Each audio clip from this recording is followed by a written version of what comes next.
Cat Studio. I'm Cheryl, and today I wanted to share how to thread this Brother XR3340, and this machine is very similar to the one that I gave my daughter. It's the SQ9285 model, and it's very similar to this one. So I wanted to just make some videos showing how to use the machine since she's new at sewing, and so I couldn't be more excited. So these videos are for her, but definitely anyone else that would like to learn how to use a sewing machine. I'm just going to jump right in and show you what to do. So this is a bobbin. This is an empty bobbin, and it comes with the machine, so you want to make sure you're using the right size bobbin. So what I'm going to do is I'm going to take this bobbin and I'm going to stick it on this little post right here. Let me lean this forward and you can see this, okay? So on this post, okay, and I'm just going to push it just like so. All right, this is right here. This is the where our thread, our spool of thread goes. So just be cautious with this little lever here. You don't want to break it. My spool of thread. Okay, I'm going to have it this way. And I'm going to put it on there. And there is a little thread stopper. I'm not sure what it's called without opening up the manual, but there's a name for it, I'm sure. Okay, so now what I'm going to do to thread this, it lets me know how to do it even right here on the machine. Tell me step 1, and then it's going to go through this little metal piece, and then underneath this ledge guide. It's actually a guide right here, but there's a little ledge there. So around this post, and then under this little disc, this little tension disc here. We're going to bring it over to here, and there is also little directions here. So next, I'm going to I personally like to just wind it around here a couple times. And then hold on to the end. That's just me. You can put it up through the hole. There's a hole there, but it seems like I always get wrapped around for some reason. What you need to do is engage this by pushing it in, and that tells the machine that it's in there, and that when we turn the machine on and push the button, it's going to know to wind this. So let me put this back a little, and I'm going to turn the machine on. The button is located on the side. Okay, you can hear that. All right. Also, down here is our push buttons. So we've got how to make the machine go on and off. Basically, that's your stop and start button. Your reverse button to sew backwards and back stitch, and then you have this one that is your up and down needle, so it'll raise the needle up and down. Okay, so we're gonna do this now. Remember, we push this in. If you do not have this in and you push this, nothing's going to happen. Just your needle's going to go up and down, and you're not going to be winding anything. So just make sure it's pushed in. Okay. So I'm going to go ahead and push the go button here. Okay, and it's working. So you can see that it's winding. And this is a little stop thing here. So when it gets so full to where it needs to be for a full spool on your bobbin, then it'll stop it automatically. But you can also, if you don't want that much, just push your button again, your stop and go button, and you can do that. So you can, not fill it all the way if you don't want to, which I don't. So I'm going to push this back over, lift this up. Okay, and then I'm just going to take my little cutters there. And now what I'm going to do is make sure that this is in the position of a P. In other words, here, and then on this side is where your thread's coming out of. Not this way. This way is not right. This way is correct.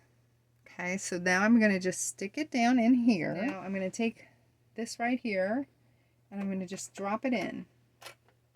Just like that.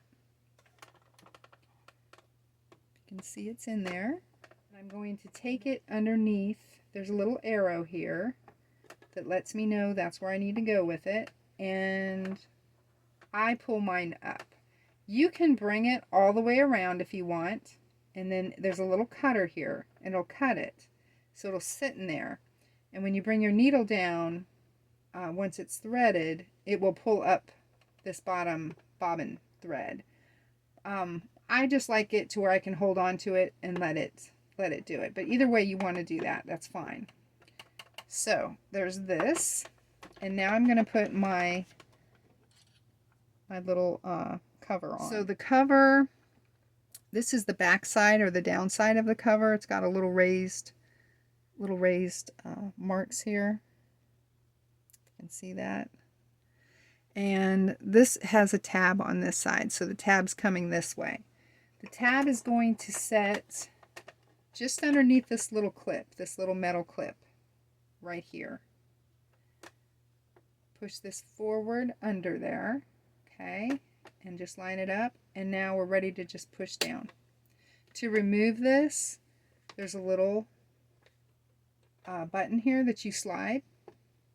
I guess it'd be a button. There's a little slide thing. And it will lift it up, and then you can just pull it out easily. Okay, so just practice that for a little bit. When you're new, just practice doing that, taking that on and off.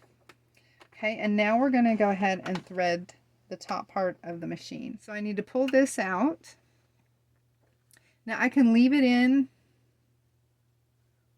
the first two slots here where I had it. So putting it in through here and under here, that's fine.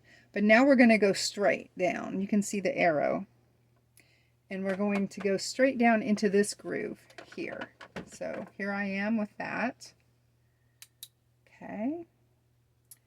And I'm not sure if it's visible with the camera, but inside of this area here, where we're going to go up into and down over, there is a little metal take-up lever, is what that's called. And so if you make that, make sure that's kind of at its highest point. We're gonna put it under here. There's a number 3 under here that lets us know this is our next stop. We're gonna come up here, and then just if it's down, you just need to make sure it's up, which we have it up, and then you know that you're good on your take-up lever. All right, so now we're going down to the bottom, and that is down here. There is a little hook that just kind of comes out like a metal piece, and we're going to just go right through that. So it just slides right through. Just keep it forward like that.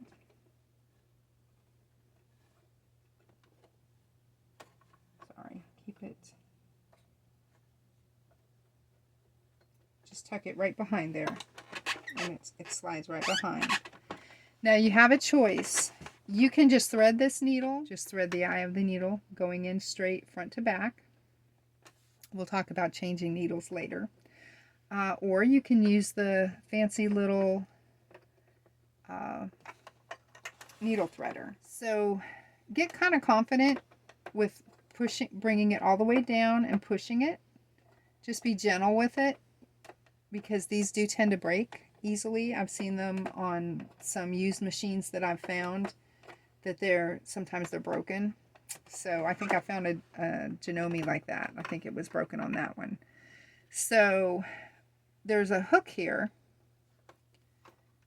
See if I can get a pointer. That might work. There is a hook right here. Okay, so the thread is going to get tucked underneath that. It's just going to hook it, just like so. They can be testy. There's times I can do it and it's no problem, and then there's other times when it's just being stubborn. So, okay, so push it through, and now you can see there's a little bit right here, and it came through. Takes practice, a little bit of practice, that's all, and then you get into it. Okay, so we're all the way through now. Just trim that off and make it a little shorter. Got a little happy there with too much thread. Okay, so now it's time to grab the hand wheel and pull it towards you. Just generally make that a habit. Try not to pull it the other way. Always pull it towards you. It's just a good habit. All right, I'm going to lift up my presser foot. There's a lever right here, and I push it up, just like so. And that makes this go up and down, like so. I'm not left-handed. Okay, there we are. All right, so now time to grab your wheel, hold your thread, your top thread, and then bring your wheel towards you and then pull up. And as you watch, this thread's coming through. So there's a little loop here. We're just going to pull that loop, and now that thread is through. So I have my bottom thread, my bobbin thread is coming up through the bottom right here by the feed dogs. These are feed dogs. They have little razor teeth. It pulls your fabric for you, pulls it through. So there's no need to be pulling on your fabric or anything like that. These will just kind of gently guide your fabric through. So now I'm going to take my top one and just tuck it under the foot so it's back this way. Okay. Now we're going to test it out. So like I said, this is your down needle, up and down. So you can push that up, push that down. I'm going to just put this right here on this side and just tuck it under. So we're going to make a seam. This is a seam. So when you're sewing, you've got the line down here. This is your seam or seam allowance. And put my needle down. And then I'm going to go ahead and pull it up. And then I'm going to put it down again. I can reverse it now, which is called a back stitch. It'll just go once, or I could hold onto this button and it'll keep stitching backwards. I just wanted to do it once. So now I'm ready to hit my go button, my go and stop button. So let's go. All right, I have it on slow, so you can see how slow it goes. You don't have to get crazy pulling it or anything like that. It just kind of keep a little guide. It'll go faster if you need it to. And then stop. Do a reverse stitch to lock your stitch. Pull it out. Now, remember your lever here? This is what's going to pull your foot up so you can remove it. Okay, so just pull it out gently. Take your little clippers there, or scissors, whatever you have. And that's that. So this is a seam. We'll open this up like so. And that's it. So depending on what you're sewing, you might have something called for a 1/4 inch seam allowance. I don't think I have anything here right here to show you, but a 1/4 inch. So that means it would be just the 1/4 inch, probably right about there. That's how you measure your seam allowance. What you're going to need. A lot of them are 5/8 inch for when you're sewing clothing. So a lot of patterns will call for a 5/8 inch seam allowance, sometimes a 3/8. But we can get into that later. But there are measurements here that tell you where to lay depending on how much of a seam allowance you're going to need. Okay. So I think that's it for this video. I just wanted to show how to thread it, how to do the bobbin correctly, and we can go over some more things later. So for right now, I hope this helped somebody, and to my daughter, I hope it helped you. And if you have any questions, anyone, just go ahead and leave them in the comments below, and I'll see if I can get back to you as soon as I can. All right, see you on the next video. Bye-bye.